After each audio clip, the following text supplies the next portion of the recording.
पुण्यातील FC रोडवरील हॉटेलच्या बाथरूममध्ये अल्पवयीन मुलांचा ड्रग्ज घेतानाचा व्हिडिओ व्हायरल। FC रोडवरील धक्कादायक प्रकार उघड।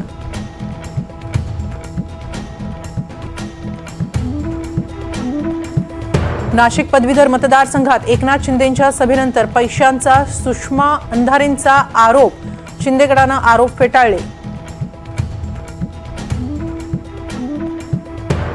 बीडमध्ये पंकजा मुंडेंच्या समर्थनात गावकऱ्यांची एकजूट। पंकजा मुंडे यांचे राजकीय पुनर्वसन करा तर भाजपला मतदान करू, गावकऱ्यांचा निर्धार। कोणत्याही माणसाला एंटरटेन करू नका, हाकेंचं नाव न घेता जरांगेंना टोला। मराठा आणि कुणबी एक नाही, मुस्लिम समाजाकडे धर्म म्हणून पाहिलं जातं, जरांगेंचं वक्तव्य।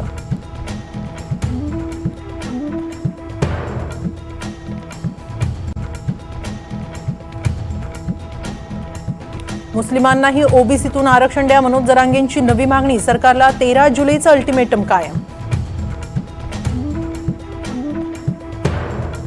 रिक्षा चालकांचं उद्या राज्यभर आंदोलन। विलंब शुल्काच्या निर्णयाविरोधात आक्रमक पवित्रा।